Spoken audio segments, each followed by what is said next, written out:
Good morning, my Hebrews and Shalomi homies. We are, yes, these are words, Hebrew brother, and Shalomi homie, my homies that I hang out with, that we say shalom to. Shabbat shalom, everybody. Yeah, the best words, tremendous, believe me, bigly. All right, we are in Wayikra 12, Leviticus 12, Wayikra. Remember, if you have to pronounce Hebrew, just pretend that you have really bad allergies and there's something in the back of your throat. Right? Or if like somebody has a really good rear naked chokehold on you and you're trying to breathe, that's a good way to start speaking Hebrew. Like, it's prerequisite. Kind of a jacked up right here is a prerequisite for proper Hebrew pronunciation. All right, my name is T. They call me the Bear. This is the Bear Independent channel where we talk about preparedness, we read the Bible, and we do our best to put a smile on the Father's face and also smack mosquitoes out of the sky. If you're wondering what the shirt is, this was given to me by Brother Gordon from the APN, and it says, I'd rather be in my sukkah. Feast of Tabernacles. Can't wait. Beginning of October this year. I got a little bit of work to do on the sukkah over here, y'all. I need a roof on this thing. Well, actually, technically, sukkahs don't have roofs. This is going to be our place of appointment. I guess we'd call it the tabernacle / gazebo. We do need to build a sukkah, though. But it's not time yet. Hebrew bushcrafting. Yeah. Keeping the old ways. Our coffee this morning is brought to us by Yah. Thank you. Holy water.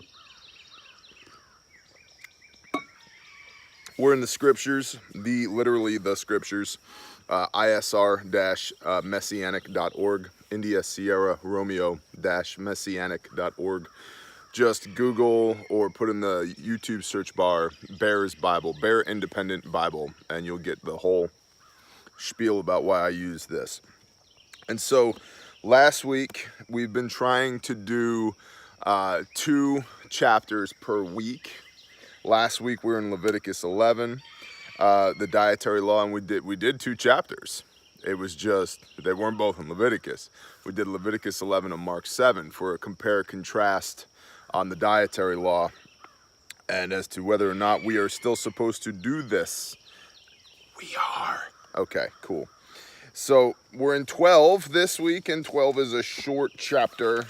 Listen, everybody sit down, get your coffee. If the worship band could bring it down a little bit, there's donuts in the back and some kind of weird like pastry thing. I don't know what's in it, but there's always that one pastry that's left that you're like, is this biological warfare? What is this? Is this a listening device that somebody planted?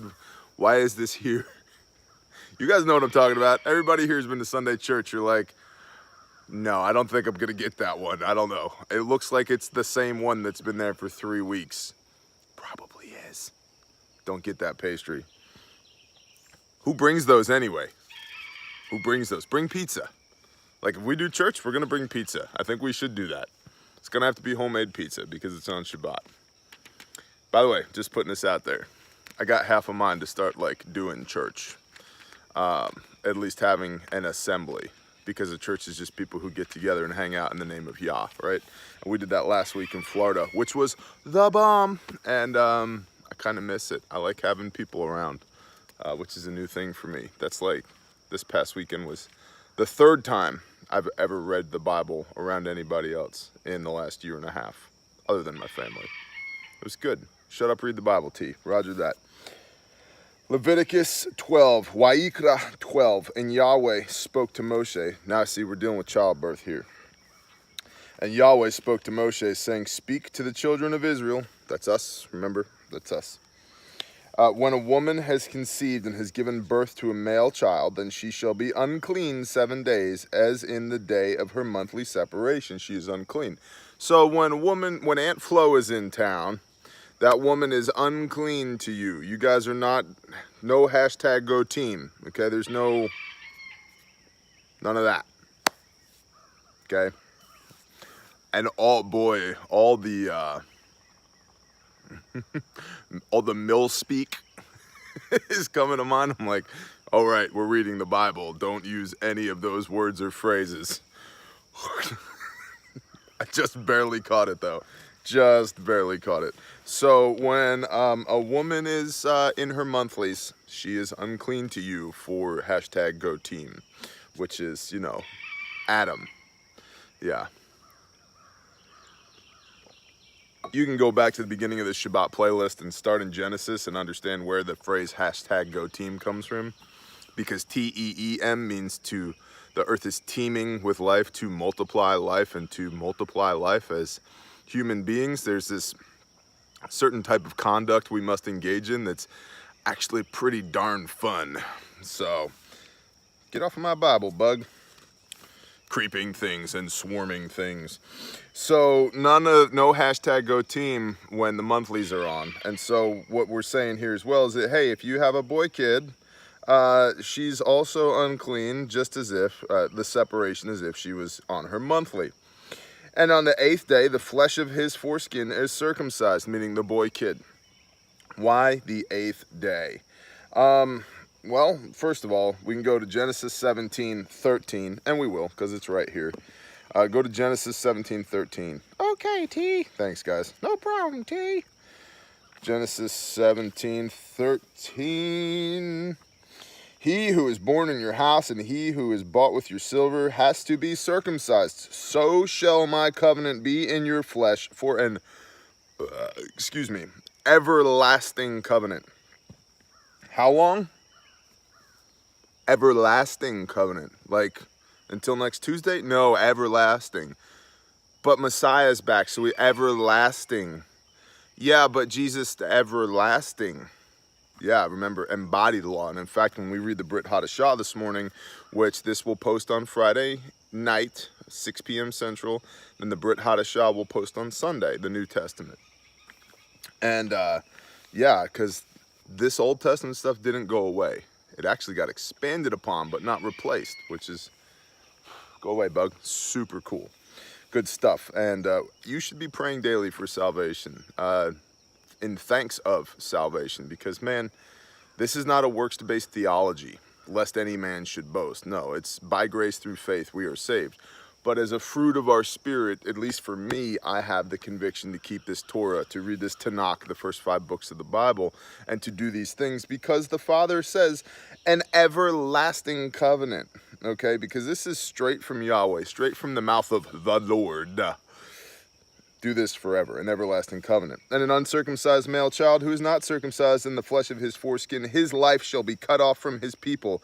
He has broken my covenant. And Elohim, the father, said to Abraham, as for Sarai, your wife, do not call her name Sarai, for Sarah is her name. So where's all this coming from? Elohim, the Most High. Little guy you might have heard of, named the creator of the universe. So we take those things seriously because we have a conviction to do so. So here in the 8th day, you circumcise the foreskin. Now, modern medicine has learned or discovered or rediscovered that on the 8th day, the levels of vitamin K in a 8-year-old or 8-day-old boy are off the charts. Why is that important? Vitamin K is vital to healing. And it also, I believe, now I'm not a medical doctor, nor do I even attempt to play one on YouTube, but I also believe it has something to do with your ability to fight off infection. Vitamin K is really good for you. So if you're trying to, like if you got a bad infection or a wound that needs to heal, you eat an entire box of Special K cereal, and then that'll accelerate the process. Now, 8-day-old boys are like off the charts with their vitamin K. So it actually, once again, we see real tactical wisdom, real logical wisdom in this book. Right? The difference between wisdom and knowledge. Knowledge is knowing the things, and wisdom is knowing how to employ the things, right? And so putting it into action. And so here we have this instruction on the 8th day, man, you circumcise these kids. Why? Because they're super high in vitamin K on that day. Now, again, modern Judaism has all types of practices of man, doctrines and dogmas that have nothing to do with this book, just like modern Christianity does. I would say, within reason, most Jews and most Christians have a theology that has nothing to do with the actual words of the Bible, which is a shame, man. It really is. And I say that in love, because if we just open our Bibles and read it, we have clear instruction from the Father and from the Son as to how we are to conduct ourselves. So, super duper tactical, practical, 8th day is the day. But the Jews today, they do this weird thing where the rabbi uses their mouth to cleanse the circumcision. That's disgusting, man. You don't put your mouth on that ever. That's gross. That's gross. Don't do that. Like, yuck. Talk about disgusting traditions of man. Yuck. Gross. Yuck. I mean, that's pedophilia, dude. Don't do that. That's disgusting. Not into that. There was a huge shadow over here in the woods that just moved. Probably a deer, because the deer bed down in that thicket on the other side of these sentinel pines over here. But just in case, we are armed. You guys know this. All right. Moving on. And she remains in the blood of her cleansing 33 days. So after the 7 days, plus 33 days, for a total of 40 days, she is to be unclean. Now, listen, if you have a wife and that wife has had a baby at any time while you've had this wife, you pretty much know that, bro, there's no hashtag go team for at least a month after the baby comes. And she's probably pretty mad at you anyway, because of all the pain that you just put her through. Because, yeah. Because you did the things to her. It's all your fault. Even though it definitely takes two to tango. I mean, she was there too. I'm just saying. Anyway, 40 days total, which it's interesting. There's this recurring theme of 40 days. 40 days and 40 nights with Noah. And 40 days Moshe was up on the mountain with the Father. And 40 days Messiah was in the wilderness. And 40 days a woman is unclean after she births a male child. And she remains in the blood of her cleansing 33 days, and she does not touch whatever is set apart, and she does not come into the set apart place until the days of her cleansing are complete. But if she gives birth to a female child, then she shall be unclean for 2 weeks, as in her monthly separation, and she remains in the blood of her cleansing for 66 days, for a total of 80. So it's twice as long with a girl kid. I've done quite a bit of research on this, and the long and short is I can't find a good answer as to why. And I do not believe that the Father is saying that women are twice as unclean as men are, or girls are twice as clean as boys are. I don't know. The supposition has been made that it's more important for a mother to bond with a girl child, so that, because the mother is going to be more instrumental in the raising of that girl, so they have a tighter bond as she grows up. Maybe. It's been supposed that, that because daddies love their daughters more, that separation, that 80 days, and then daddy gets to be with the girl, that they love them even. I don't know. I don't have a good answer for this. And everybody that I consulted for a good answer on this didn't have a good answer either. So long and short, I don't know, but based upon the continued practical wisdom of this book, I'm going to go with it. There's several things in this book that I don't quite understand, but as I've said before, I don't have an interest in serving an Elohim, of serving the Most High, that I can quantify fully and explain. If I can understand it with my physical brain, why worship it? Where's the mystery? Where's the all power, right? And so it's good to have things that we don't understand. It's good to have questions, and I don't know. So Shabba-dabba-da. And when the days of her cleansing are complete, shut up and read the Bible, T. Roger that. And when the days of her cleansing are complete for a son or for a daughter, she brings to the priest a lamb, year-old, as an ascending offering, and a young pigeon or a turtle dove as a sin offering to the door of the tent of appointment. There's a lot of, why does she need to bring a sin offering? The ascending offering's obvious, right? It's obvious. I mean, you had a kid. That's praise, especially in a time in human history where lots of children died and lots of mothers died, okay? Although if we remember from Exodus that the midwives, Pharaoh's midwives, were like, man, these Hebrew babies, these are stout, and these women are stout, you know? They're like, yeah, these are good breeding stock. But there's obvious praise there. We had a kid. This is awesome. Praise the Most High. That's awesome, right? So the ascending offering makes sense. The sin offering, there's lots of conjecture and opinion on this. This rabbi says this evangelical guy says this guy, blah, blah, blah, blah, blah. I almost think of it as an incidental. Like, I'm positive. You give me an 80-day stretch or a 40-day, you give me a 20-minute stretch, I'm going to sin somewhere in there.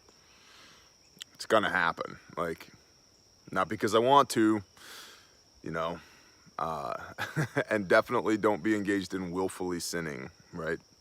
But there's gonna be some transgression of law, major or minor, in any given period of time, which is why we have the covering of the Son, the atoning sacrifice of Yeshua HaMashiach, of Jesus the Christ.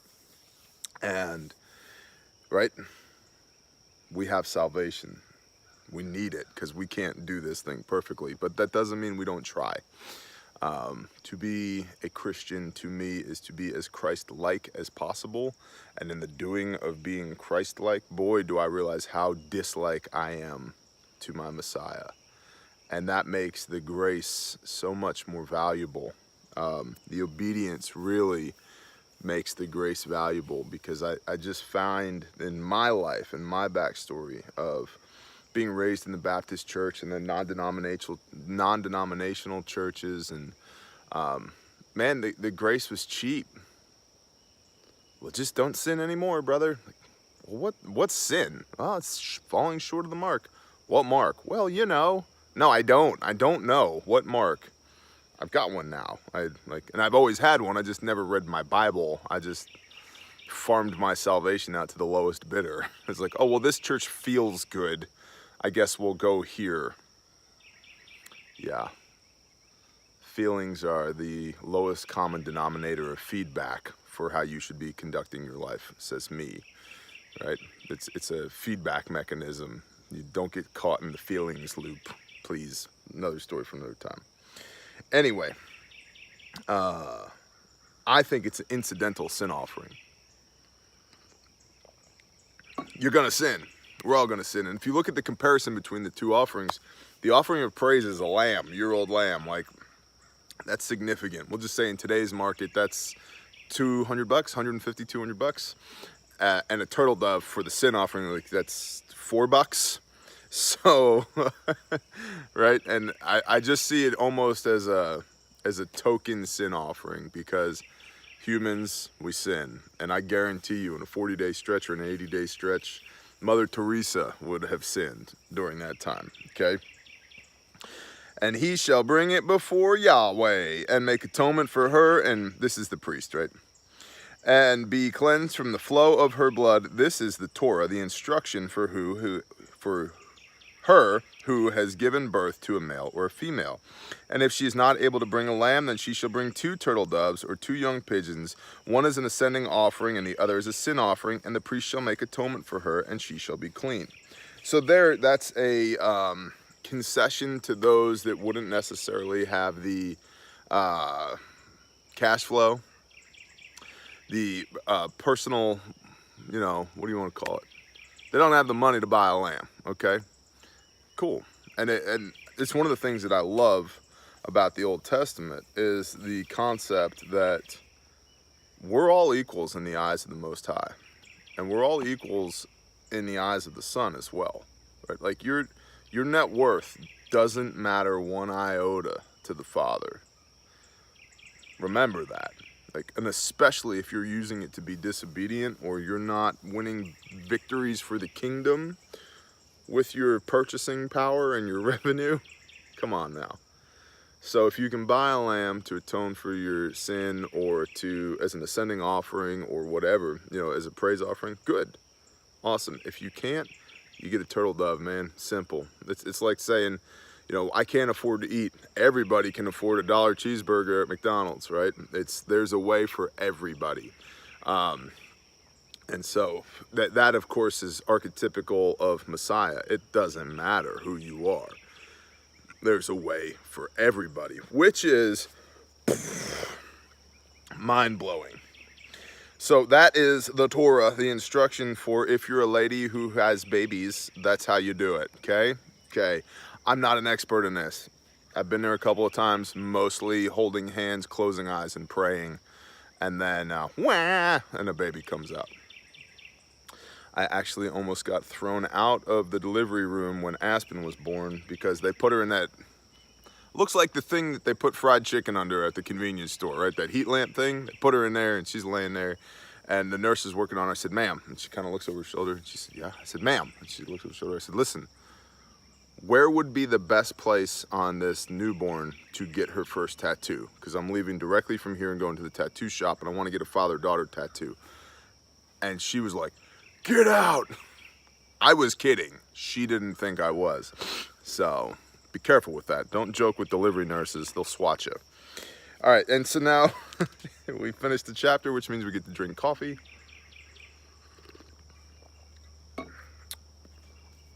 We are in now Leviticus 13. 13 and 14 are both long chapters. And they deal with leprosy.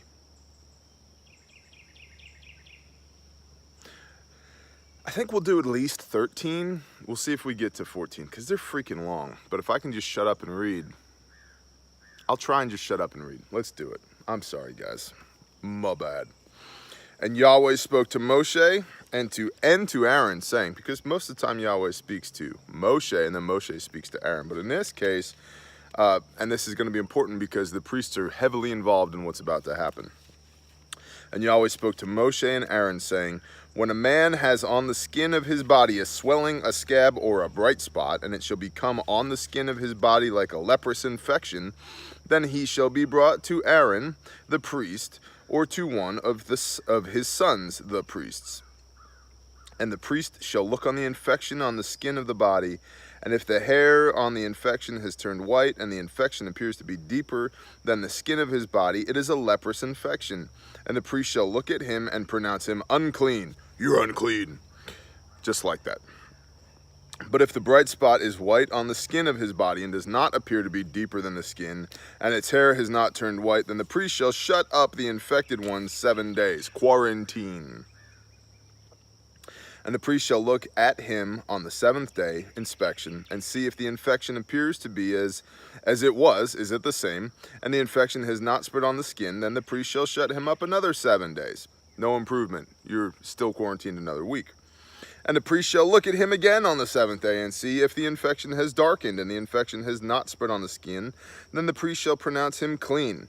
It is a scab, and he shall wash his garments and be clean. Okay, cool. Go home, wash yourself, wash your clothes, be clean. Which we're going to see here in a moment. I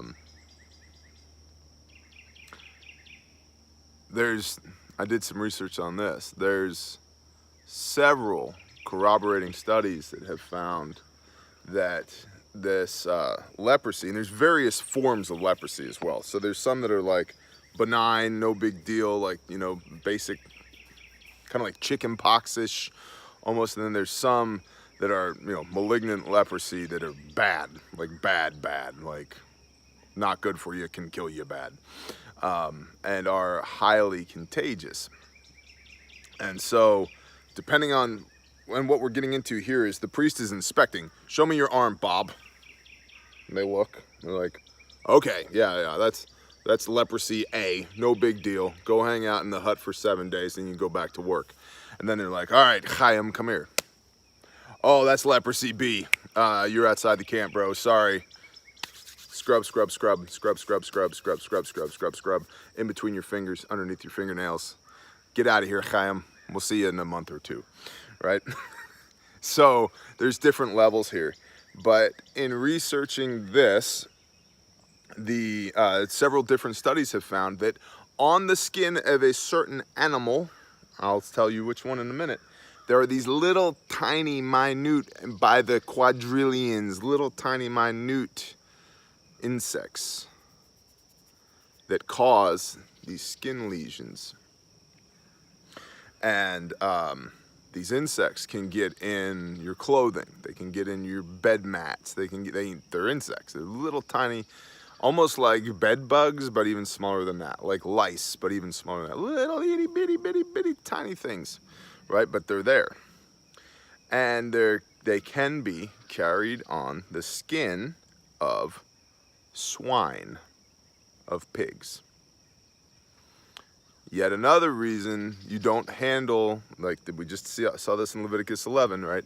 Not only do you not eat these things, but you don't handle the carcasses. And if you do handle the carcasses, you're unclean, right? And you have to remove yourself and wash and then come back. Well, and remember, this isn't like 12 guys out in the wilderness, okay? This is 3 to 5 million people, 600,000 military-age males, 3 to 5 million people total, and then all their flocks and herds. And so I'm getting itchy just talking about this.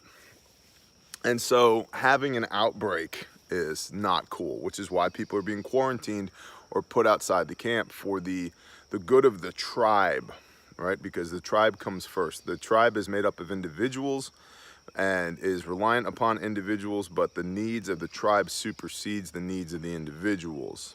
Okay, good. Because a strong tribe can take care of the individuals. A weak tribe will fall apart, and then the individuals will not thrive on their own, which is the history of man. People coalesce into groups and do big, difficult things together because many hands make light work. Coffee. All right. 13:7. But if the scab spreads further over the skin, and after he has been seen by the priest for cleansing, he shall see the priest again. Didn't work the first time, Aaron. Let's try this again. And the priest shall look and see. If the scab has spread on the skin, then the priest shall pronounce him unclean. It is leprosy. Dun, dun, dun. When the infection of leprosy is on a man, then he shall be brought to the priest. And the priest shall look to see if the swelling on the skin is white, and if it has turned the hair white, and if there is a spot of raw flesh in the swelling. It is an old leprosy on the skin of his body, and the priest shall pronounce him unclean. He does not shut him up, for he is unclean. And if leprosy breaks out all over the skin, and the leprosy shall cover all of the skin of the infected one, from his head to his foot, wherever the priest looks, then the priest shall look and see. If the leprosy has covered all his body, he shall pronounce the infected one clean. It has turned white, he is clean. But the day raw flesh appears on him, he is unclean. Meaning, if it's all scabbed over, there's no open wounds, you're good. You're not going to transmit this to others. But if there's open wounds, bro, keep that outside of the camp. We can't afford that, right? Because mucous membranes and open wounds, infection, all that stuff gets covered up. So you don't want that spreading, which is what we're getting into here. And the priest shall look at the raw flesh and pronounce him to be unclean. The raw flesh is unclean, it is leprosy. Or when the raw flesh changes and turns white again, he shall come to the priest, and the priest shall look at him and see. If the infection has turned white, then the priest shall pronounce the infected one clean, he is clean. And when the body has a boil in its skin, and it is healed, and the place of the boil there comes a white swelling or a bright spot, reddish white, then it shall be seen by the priest. Boils, pimples. Yeah, we're going to get into pimples here in a minute. They call them eruptions, which is nice. That's lovely. By the way, if you're wondering, like, why does it look like this out here. Part of it is because my screen protector has a crack in it that makes this third of the screen fuzzy. I'm working on it, I'll fix it. The other part is it is gonna storm here today, like violent storms forecasted. Which, what else is new? Like, it doesn't just sprinkle here. It's either like no rain or get out the life jackets. So that's what's going on. All right. So you got a boil. And the place of the boil there comes a white swelling or a bright spot, reddish white, and it shall be seen by the priest. What a great job. And the priest shall look and see if it appears deeper than the skin, subcutaneous, and its hair has turned white, and the priest shall pronounce him unclean. It is a leprous infection which is broken out of the boil. But if the priest looks at it and sees no white hairs on it, and it is not deeper than the skin but is faded, then the priest shall shut him up 7 days. You just go to sick bay. And if it is spread further over the skin, then the priest shall pronounce him unclean. It is a leprous infection. But if the bright spot stays in its place and it has not spread, it is the scar of the boil, and the priest shall pronounce him clean. So obviously they had to deal with this stuff. This was an issue. And yeah, this is just the instruction of how to do that. Now, in the end of days, it will be like the days of Noah. Ish. This is my days of Noah dance. You like this?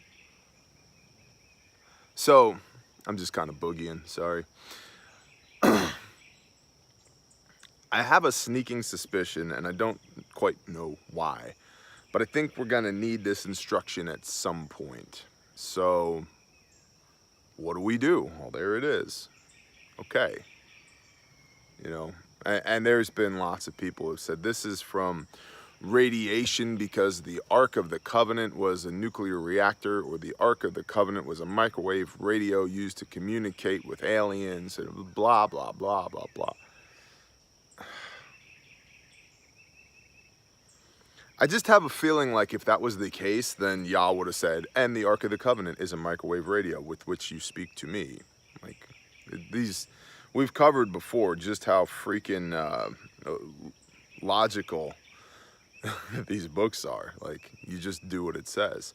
Well, it requires the appropriate interpretation. No, it doesn't. Like, they name the books after the first 3 words in each book. Pretty practical, bro. Pretty practical. Like, do this forever means do this forever. Don't do this means don't do this. Okay. Like, there's not a lot of interpretation required there. Like, it's literally black and white. But I just feel like we're gonna need this sooner or later, and so, yeah, coffee. I can't wait to get these get to these eruptions, y'all. It is a leprous infection. 26. But if the priest looks at it and sees there are no white hairs in the bright spot, it is not deeper than the skin, but it is faded, then the priest shall shut him up 7 days, and the priest shall look at him on the 7th day, inspection time. If it spreads further over the skin, then the priest shall pronounce him unclean. It is a leprous infection. Gosh, sand fleas. That's cool. Little itty bitty said tiny. See, we're talking about the things, and they're like, oh my goodness.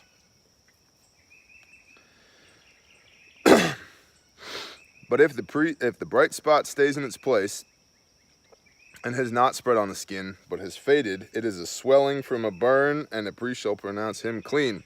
For it is a scar from a burn. When a man or a woman has an infection on the head or in the beard, then the priest shall look over the infection and see if it appears deeper than the skin.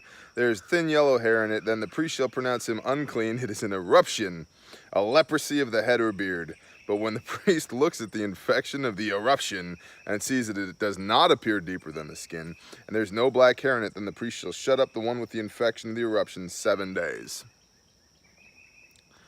Like, ingrown hair? Question mark? I don't know. Kind of like not my shtick, man. Like, I don't do the boils. Like, never had to do the boils and eruptions. But if I ever had to, now I know what to do. So, and on the 7th day, the priest shall look at the infection and see if the eruption has not spread, and there is no yellow hair in it, and the eruption does not appear deeper than the skin, then he shall shave himself. But the eruption he does not shave. And the priest shall shut up the one with the eruption another 7 days.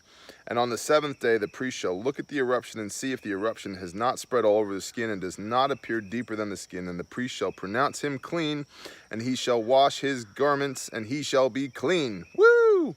But if the eruption spreads further over the skin after his cleansing, then the priest shall look at him and see if the eruption has spread over the skin. The priest needs not seek for yellow hair, he is unclean. So if it spreads, don't look for yellow hairs, bro, you're unclean. Cool, you know, there's a hack, there's a shortcut. But if the eruption appears, excuse me. But if the eruption appears to have stayed, and there is a black hair grown up in the eruption, it has healed.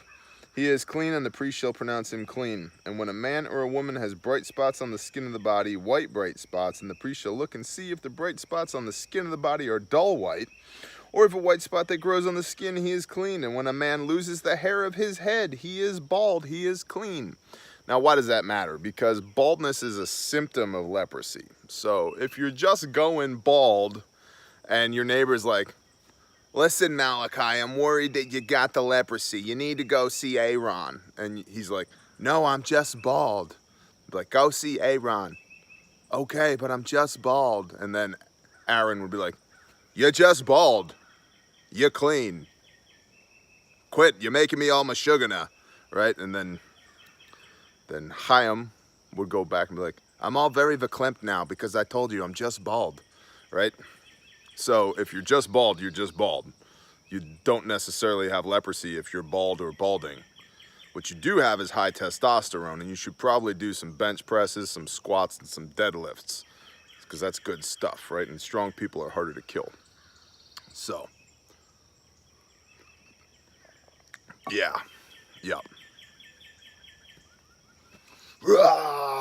Go do some of that. And literally scream while you're doing it. You'll feel tough. You feel like that guy from Game of Thrones, the Mountain. Right? That's what you should go do. It says me, that's not what the Bible says. That's what T says. And if the hair has fallen from his forehead, he is bald on the forehead, he is clean. And when there is on the bald head or bald forehead a reddish white infection, it is leprosy breaking out on his bald head or his bald forehead.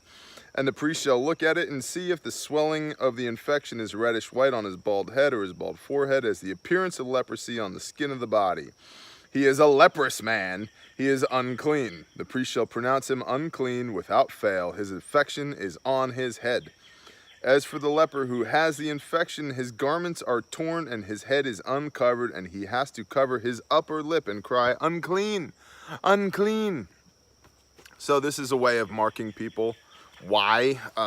Infectious disease, yo. That's why. So, and it's, uncovering your head and tearing your garments is also a sign of mourning. So, like, mourning. Not like, oh, it's the beautiful morning. Like, no, I'm in mourning. Yeah, that. So, excuse me. It denotes that this person has an affliction, okay? And, yeah. I had another thought and it just completely escaped me. Oh, covering the upper lip. Some people said this was grow a mustache. Now, I wonder if there was like a special mustache, like the leprous mustache, because I would have done the big circle like that. And in fact, if you are in my Hebrew camp in end times and you get leprosy, that's going to be the protocol. The leprosy mustache is going to be like giant circular like this. And if you can't grow a mustache like that, we will spin goat hair into extensions and weave them in and then wax them so that everybody has these gigantic bicycle wheel mustaches. And we'll know that all the mustachioed men, and even women, we're going to do this to you too, women, if you have leprosy in our camp. You get the goat hair mustache. It's what it is. It says right here in the Bible. This is why you don't leave things up to the interpretations of men. Because you end up with... This is the difference between religion and spirituality. Religion says you got to cover your upper lip, which could just be this. I'm sorry. Spirituality says, the book says, just cover your upper lip. Religion says, our tradition is that you have to have a waxed goat hair extension, giant bicycle wheel mustachioed mustache, or you're sinning, right? That's the difference between religion and spirituality. I have a deep and personal relationship with my Creator and my Redeemer, and I read His Word every day. That's not religion. That's spirituality. I know who made me and why I was made, and I know what mission I'm on. That's awesome. That ain't religion, bro. But yeah, for real, don't get leprosy in our camp. Handlebars. You ladies are gonna look ridiculous with these giant, we're all gonna look ridiculous, but especially you ladies with these giant handlebar mustaches. See, this is why you stick around for 40 minutes of me reading around about leprosy, so you get little nuggets like that. He is unclean all the days he has the infection. He is unclean. He is unclean, and he dwells alone. His dwelling place is outside the camp. 46 right there in 1346. It tells us 3 times you're unclean. Okay, cool. So, foot stomp that. Dwells alone. His dwelling place is outside the camp. And when a garment has an infection of leprosy in it, in a woolen garment or a linen garment, or in the warp or weft of linen or wool, or in leather or in any leather work, and the infection shall be greenish or reddish in the garment or in the leather, or in the warp or weft of any leather object, it is an infection of leprosy and shall be shown to the priest. This is what I was talking about. Those little bugs get in there, and as a residue of them being in there, they create this reddish, greenish, yuck, bleh, bleh. And the priest shall look at the infection and shall shut up the infection for 7 days. Shut up, infection. If I wanted you to talk, infection, I'd tell you to talk. Sorry. And he shall look at the infection on the 7th day. When the infection is spread in the garment or in the warp of the weft or the leather or any leather work, the infection is an active leprosy. It is unclean. And he shall burn that garment or the warp of the weft in the wool or the linen or any leather object in which the infection is, for it is an active leprosy. It is burned with fire. But if the priest looks and sees that the infection has not spread in the garment or in the warp of the weft or in any leather object, then the priest shall give command, and they shall wash that in which the infection is, and he shall shut it up another 7 days. So here, let's just say you had a bolt of linen, right? And you're like, it's got that reddish thing on it. That might be leprosy. Let's bring it to the priest. And the priest looks at it and goes, that could be leprosy. We're going to put it over here for 7 days and watch it. And after 7 days, if it has expanded, that reddish spot, oh yeah, that's an active leprosy. Burn it. Burn it with fire.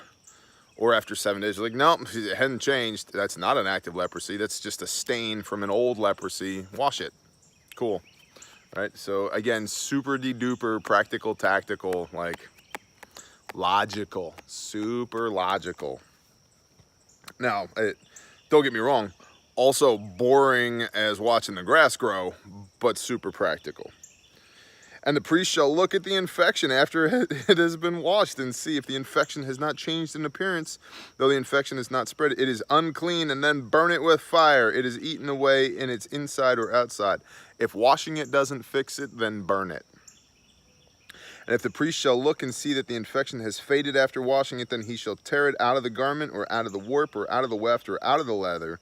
And if it's still seen in the garment or still in the weft, the leather, and the spreading infection, burn it with fire, that in which the infection is. And if you wash the garment or the warp or the weft or any leather object, if the infection has disappeared from it, then it shall be washed a 2nd time, and it shall be clean. So if washing it the first time worked, okay, wash it a 2nd time. Now that crap is clean, man. No more problems. However, washing it the first time it doesn't fix it, burn it with fire. Get out of here, chicken. We got business to do. This is the Torah, the instruction of the infection of leprosy in a garment of wool or linen or warp or weft or any leather object, to pronounce it clean or to pronounce it unclean. Okay, so that's the end of 13. 14 is also a beast, and it really, I mean, it's 1, 2, 3, 4.5 columns. So it's a page and a half, 2 pages. It's 2 1/4 pages long, and that'll take us probably another 20 minutes to read. Oh. Father, tell me if I should read it or not.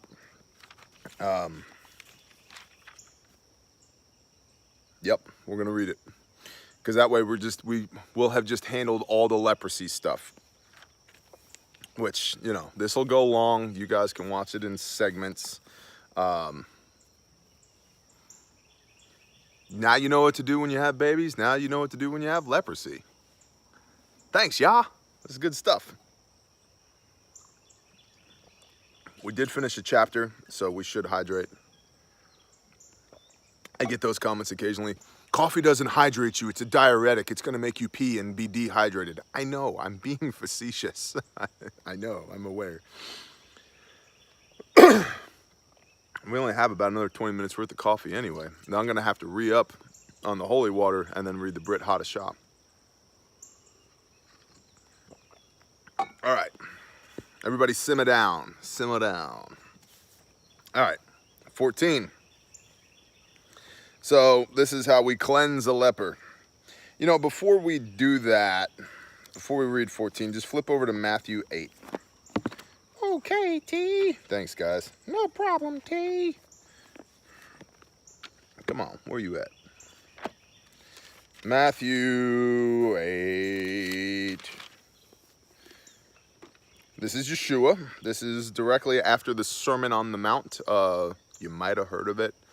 Probably the most popular teaching that Messiah ever gave, which we will get to. In fact, we'll be in that in the Brit Hadashah, Matthew 5 and 6.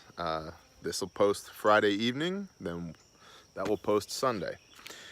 So Matthew 8, and when he, Yeshua, came down from the mountain, large crowds followed him, and see, a leper came and bowed before him, saying, Master, if you desire, are you able to make me clean? Saying, Master, if you desire, you are able to make me clean. And stretching out his hand, Yeshua touched him, saying, I desire it, be cleansed. And immediately his leprosy was cleansed.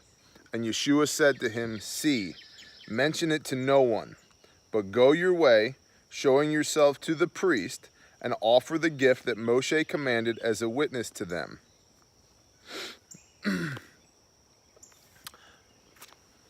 I just want to point out here, Yeshua Messiah, Jesus the Christ, heals this guy instantly of leprosy, which is awesome. Like, that's super awesome. And then what does he tell him to do? And Yeshua said to him, See, mention it to no one, but go your way, show yourself to the priest, and offer the gift that Moshe commanded as a witness to them. We're about to get into that. So I just wanted to make the point here that the concept that Messiah did away with the law, Messiah literally just healed a guy of leprosy, which, as we've seen, there's a whole lot that goes into dealing with this leprosy, and Yeshua, because he has authority over everything in heaven and earth given to him by the Most High, and he is, you know, in the beginning was the Word, and the Word was with God, and the Word was God, right? He is divine. He can do these things like that, and so can we, if we learn to wield that authority through Yeshua Messiah. Remember that, because that's real. That's real life. But he heals this guy instantly. And then what does he tell him to do? Our Messiah, our New Testament, renewed covenant Messiah, says, go see the priest and offer up what is required to you as told to you by Moshe. I didn't make that up. It's right there in Matthew. Okay? Yeshua taught Torah. And we're going to get into that in the Brit Hadashah. We are getting into that in the Brit Hadashah. Yeshua taught Torah. He taught the law, the Mosaic law. I mean, he understand. Yeah, I'm going to get on a tangent here, but just understand that Messiah heals this guy and then tells him, go on your way, tell no one, go see the priest and offer the offering that was commanded to you by Moshe. He didn't come to replace the law, to usurp the law, to do away with the law. He came to fulfill it, to embody it. And we see that repeatedly over and over, but you got to have eyes to see and ears to hear in order to get that. And you got to read your Bible for yourself. You just have to read your Bible for yourself, because for whatever reason, the Jews don't get it. Most Christians don't get it. And there's a lot of emptiness. There's a void in here that people are trying to fill with religion, and religion doesn't get it. It's a deep spiritual relationship, and it starts with reading your Bible for yourself, and all these things just open up to you. It's like watching a flower blossom. You're like, oh, that's cool, and then poof, wow, that's beautiful. Wow, that's mind-blowing. That's incredible. So, yeah, it was not done away with by Messiah. All right, 14. And I'm gonna book it, y'all. I'm gonna try, and this ain't gonna be short, but I'm gonna try my best. Where'd my puppies go?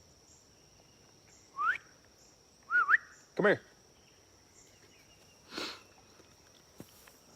And Yahweh spoke to Moshe, saying, this shall be the Torah of the leper for the day of his cleansing. He shall be brought to the priest, and the priest shall go out of the camp, and the priest shall look and see if the leprosy has healed in the leper.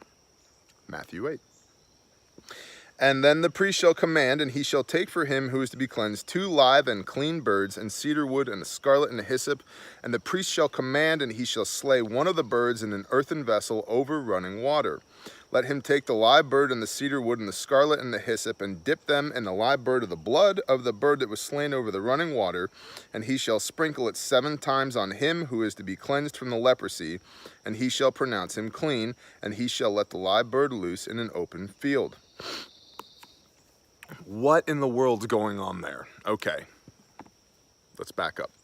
Guy has leprosy, he goes to the priest is going to cleanse him. 2 birds, takes 2 birds. An earthen pot with running water. Fill the pot up from running water, put the bird in the pot, cut its head off, and the blood goes into the pot, okay? Death. Cedar branch, which these were not the cedars of Lebanon, okay, because they were gigantic. These are probably more like juniper trees, you know, kind of more like eastern red cedar, which I just, of all the ones that I have, I don't have one right here, although I'm lying. Let's see, that's a cedar tree. That's a cedar tree right there. Okay, so a cedar branch. You take that cedar branch, okay, so you have a branch. On the end of that, you take hyssop, and they would bind the hyssop on the end of the branch, and the live bird would be bound on the end of the branch. And they would dip that into the water and raise it up out of the blood. Life and death. Death. Rising from death, resurrection. This is all foreshadowing of Messiah. Matthew 8, it all ties together, right? Life and death. Baptism, below the water, above the water, right? And then the priest would sprinkle that on the guy 7 times. And in the doing of that, that bird would take off and fly away. Resurrection, being made whole again, right? Like, it's very symbolic. And to that end, and I haven't researched this, but I can guarantee you somewhere in there on some level, it's also super practical. I don't know what the antimicrobial values, I mean, I know cedar oil is a very powerful oil. Hyssop, I know, is used for anointing. I don't know about bird blood, but blood is always involved in covenants. But the whole thing is very reminiscent. It's deeply reminiscent of the death and resurrection, of death and rebirth, right? Of being made clean. So Yeshua heals this guy, Matthew 8, instantly, says, go to the priest and do this. This is what he's telling him to do, right? And I can think the symbolism, just seeing that, somebody it would be like a weight coming off their shoulders. I can breathe again. Watching that bird fly away would have been very powerful if you were the person that was afflicted with this. All right, shut up and read the Bible. Sorry. Guys, I'm sorry. And he who is to be cleansed shall wash his garments and shave off all of his hair and wash himself in water, and he shall be clean. Then after that he comes into the camp, and he shall stay outside his tent 7 days, because the stuff might be in his tent. But he's clean, his garments are clean, and he shaved himself. So all those little bugs got nowhere to go, right? Good talk. And on the 8th day, and on the 7th day it shall be that he shaves off all the hair of his head and his beard and his eyebrows, even all the hair he shaves off, all of it. And he shall wash his garments and wash his body in water, and he shall be clean. And on the 8th day he takes 2 male lambs, perfect ones, and on the eve, and 1 ewe lamb, a year old, a perfect one, and 3/10 of an ephah of fine flour mixed with oil as a grain offering, and 1 log of oil. And the priest who is cleansing shall present the man who is to be cleansed with these offerings before Yahweh at the door of the tent of appointment. So they're coming to the tent of appointment. Remember that? The boss is tall. We talked about that. And here he's presenting these 3 sheep, three ephahs, 3/10 of an ephah of flour, grain offering, oil offering. And the priest shall take 1 male lamb and bring it as a guilt offering and a log of oil, and wave them as a wave offering before Yahweh. And he shall slay the lamb in the place where he slays the sin offering and the ascending offering in a set apart place. For the guilt offering, like the sin offering, belongs to the priest. It is most set apart. So this is a gift to the priest, right? This is provision for the priesthood. And the priest shall take some of the blood of the guilt offering, and the priest shall put it onto the tip of the right ear of him who is to be cleansed, and on the thumb of the right hand, and on the big toe of his right foot. And this is very similar to the anointing of Aaron and his sons. And the priest shall take some of the log of oil and pour it into the palm of his own left hand, and the priest shall dip his right finger in the oil that is on his left hand, and shall sprinkle some of the oil with his finger 7 times before Yahweh. They're marking this person as clean. So as this person comes back into the congregation, there's like, isn't that Uri? And didn't Uri have leprosy? And they're like, he must be good. He's got no hair. He's got blood on his earlobe. Like, he smells like oil. He's good. Like, he's good. Again, this is IFF, identification, friend or foe, like in a visual. And you see a lot of that with the Hebrews. And remember, this is a culture of people we're talking about, 3 to 5 million people. That's a lot of people. It's a lot of people. I just got back from working in Collin County, Texas, which now has 1 million people in it. So we're talking 5 times the population of Collin County, Texas. Think about that. Okay, 3 to 5 million people. I don't remember how many people live in New York City, but perhaps half the population of New York City. Yeah, it's a lot of people. So it's good to know at a glance, oh, that guy's good. He's got the blood on his earlobe and blood on his hand and yada, yada, yada, okay? And the rest of the oil in his hand, the priest puts some on the tip of the right ear of him who is to be cleansed, and on the thumb of the oil of the hand, and on the big toe of his right foot, on the blood of the guilt offering. So he goes over the top of the blood with the oil as well. And the rest of the oil that is in the priest's hand he puts on the head of him who is to be cleansed, and the priest shall make atonement for him before Yahweh. And the priest shall make the sin offering and make atonement for him who is to be cleansed from his uncleanliness. Then afterwards he slays the ascending offering. And the priest shall offer the ascending offering and the grain offering to the slaughter place, and the priest shall make atonement for him, and he shall be clean. But if he is poor and unable to afford it, then he shall take 1 male lamb as a guilt offering to be waved, and make atonement for him, and 1/10 of an ephah of fine flour mixed with oil as a grain offering, and a log of oil. And 2 turtle doves or 2 young pigeons, such as he is able to afford. One is the sin offering, the other is the ascending offering. So again, we have the lamb will go to the priests as provision for them, and then 2 turtle doves or young pigeons. One is the sin offering, and the other is the ascending offering, the sweet fragrance unto Yahweh. Okay, so there's still a provision here for people who, you know, are of a that got lower income. Okay. And he shall bring them to the priest, and on the 8th day for his cleansing to the door of tent of appointment before Yahweh. And the priest shall take the lamb, the guilt offering, and the log oil, and the wave offering before Yahweh, and slay the lamb, the guilt offering, and some of the blood of the guilt offering, tip of the ear, the same thing. And the priest pours some of the oil into the palm of his own left hand, and the priest shall sprinkle it with his right finger on the oil of the left hand 7 times before Yahweh. They're foot stomping this, so it's twice in a short period of time, which basically means pay attention, don't rush through it, T, sorry. And the priest shall put some of the oil of that in his hand on the tip of the right ear of him to his be cleansed, and on the thumb of the right hand, and on the big toe of the right foot, in the place of the blood of the guilt offering.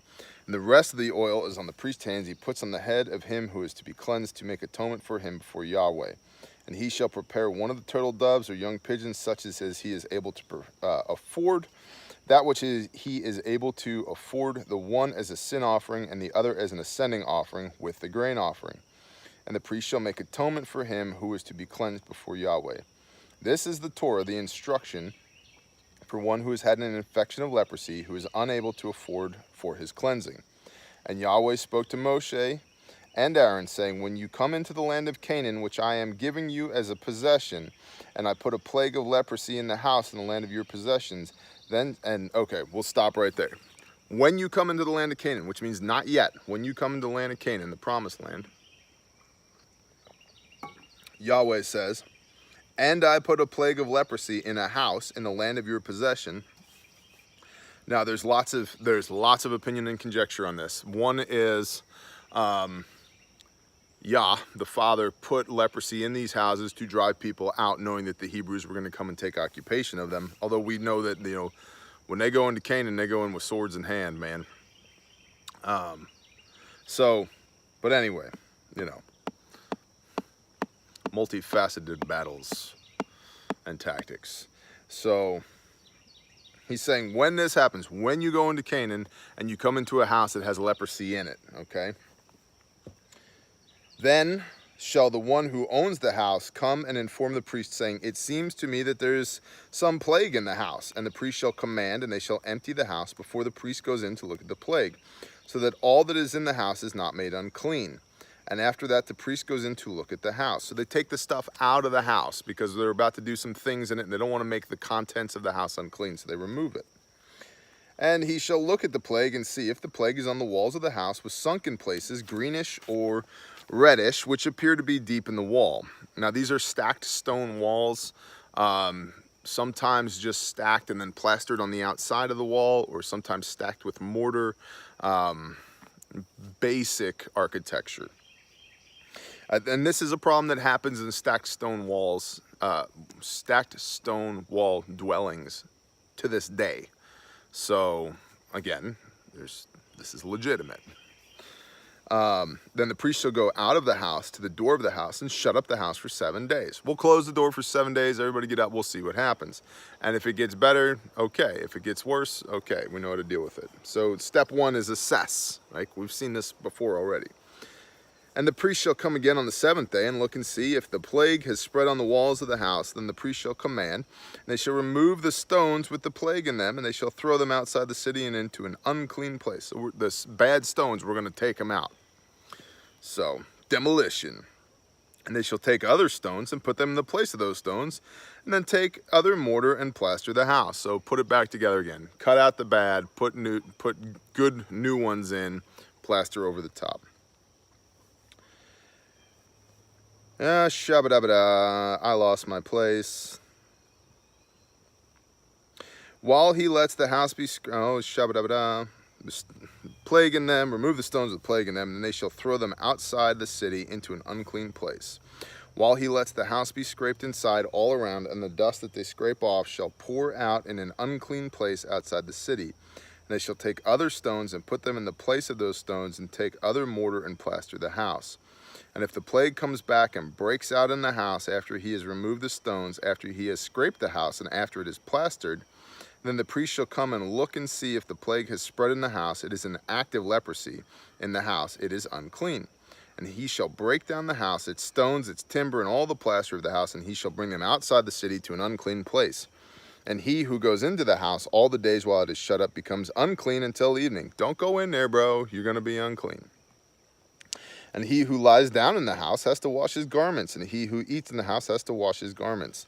However, if the priest indeed comes and looks at it and sees that the plague has not spread in the house after the house was plastered, then the priest shall pronounce the house clean because the plague is healed.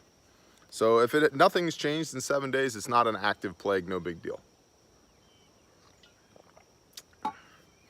And to cleanse the house, he shall take 2 birds and cedar wood and scarlet and hyssop, and he shall slay one of the birds just like we saw in Matthew 8 in the beginning of 14, here Leviticus 14. And he shall slay one of the birds in an earthen vessel over running water, and he shall take the cedar wood and the hyssop and the scarlet and the live bird and dip them in the blood of the slain bird. And the water again is there is because there's not much blood in a bird. And so you're not going to get a whole lot out of a bird. So the water catches the blood of the bird, and then amplifies it or increases the quantity of it. Yeah, so that the blood intermingles with the water.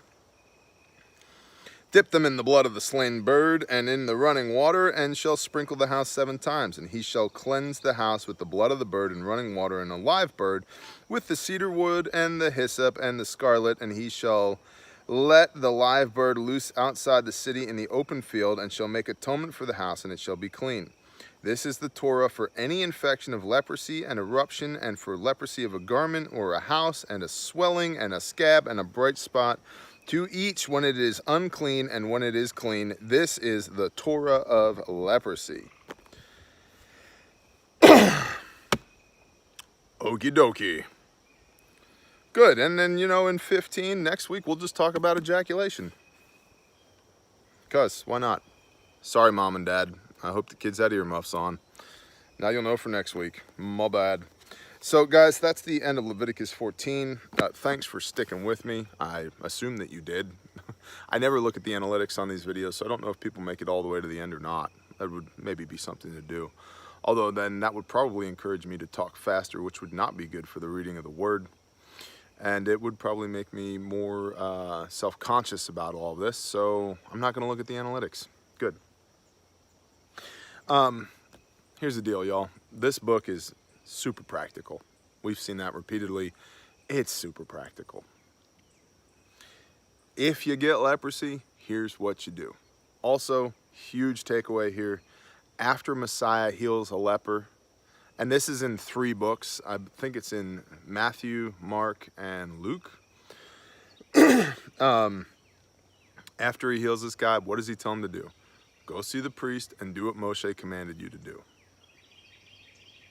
That's quintessential to the way that I believe, okay? Because I just want to show you guys something, and I've done this before, but I'll do it again for everybody who's new or maybe hasn't seen. And again, by the way, I would very much so encourage you to get into our Shabbat playlist, okay? So, here you go. The second writings, the Brit Hadashah, the New Testament. Look at the difference. This is the New Testament. This is the Old Testament. New Testament, Old Testament. There's so much information and context that we're missing out on if we don't acquaint ourselves with the Old Testament. And it's not just like, oh yeah, that'd be good to know for context. It's what Messiah taught. I mean, when he rebukes the Pharisees and the Sadducees, he literally says, you don't know me because you don't know Moshe. You don't know who Moses was. Of course you don't know who I am. You don't do his things, which is why you don't do my things, right? And it's repeatedly proven out in Scripture, Old Testament and New Testament. The Old Testament consistently prophesies the New Testament, just like we see with this bird, dipping this bird in the water and then bringing it out again and then it flying off, right? That's the resurrection, man. Like it obviously that's the resurrection, but it points directly to the resurrection. And what does Messiah tell this guy to do? Go do that after he heals him. Doesn't go, yeah, you're good, man. You're good. Just listen, show up to church on Sunday for a couple hours, look nice, act nice. You're good. No, he says, yeah, be healed. You're healed. Now go to the priest, be inspected, and do the things that Moshe told you to do. That's straight from the words of Messiah. So that's what I mean by read your Bibles, guys. Read your dang Bible and don't take anybody's word, including my word for it. See it with your own eyes and pray to the Father. Literally, before I open this word every day, I pray over it and I said, Father, just show me what I need to see today and teach me, instruct me, and train me so that I can be yours, so that I can be good for you, so that I can win battles for your kingdom, so that I can step foot on this battlefield and swing my axe and win victories for you. And I have an instruction manual, and it's right here. And I pray over it every day before I open it. And every day, some days it convicts me to tears because it's so spot on. It's like, Father, you know exactly what you're doing. It's incredible. So my faith is that thin blank page in between the Old Testament and the New Testament. And the cornerstone of that is Yeshua Messiah, salvation through Messiah. And then, as a gift of that, as a gift of the Spirit, the Ruach HaKodesh, I have it written on my heart, Hebrews 8:10, 8:6, 8:8, 8:10, to do these things in this Old Testament because the Father tells us to do them and Messiah tells us to do them. So that's what I got for you all this week. Be blessed. Shalom.